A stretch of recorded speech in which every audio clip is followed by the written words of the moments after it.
মিতা যখন বিয়ে হয়ে শ্বশুরবাড়িতে আসে তখন ওর বয়স খুব অল্প ছিল।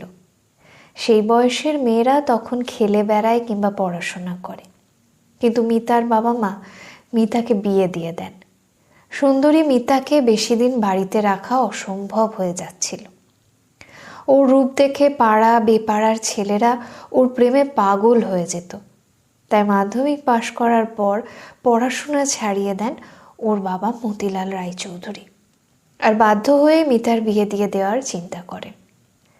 রক্ষণশীল পরিবারের মেয়ে মিতা, বাড়ির বাইরে যাওয়া বা অন্য কারোর সাথে বাড়ির বাইরে গিয়ে গল্প করার ক্ষমতা ছিল না একেবারেই মিতার। কেবল পড়াশোনা করতে বাড়ির বাইরে যেত এই রায়চৌধুরী বাড়ির মেয়েরা।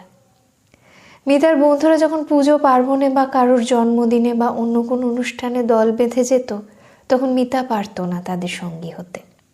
মনে খুব দুঃখ ছিল মিতার। মিতার বাবা খুব রাগী। উনি বড় বড় চোখ করে তাকালে সবাই ভয় পেত। সেখানে শান্ত মুখচোরা মিতা তো। একদিন মিতার এক বন্ধুর ঠাকুমার শ্রাদ্ধের অনুষ্ঠানে নিমন্ত্রিত হয়েও যেতে পারেনি বলে খুব কান্নাকাটি করে। মিতার মা অনুদেবী ওকে সান্ত্বনা দিয়ে বলেন, কাঁদে না মা, সামনেই তোর বিয়ে। বিয়ের পর তুই তোর সব শখ মেটা শ্বশুর বাড়িতে গিয়ে বরের সাথে। এখন বাবার কথা মেনে নে মা। সেদিন মিতা মায়ের কথাটা মেনে নিয়ে মনে মনে খুব আনন্দ ছিল। তাই বিয়ের পর স্বাধীনতা পাওয়ার আনন্দে বিয়ের পিঁড়িতে বসতে আপত্তি করেনি যদিও, বা আপত্তি ধোপে টিকত না। যথাসময়ে বিয়ে হয় মিতা।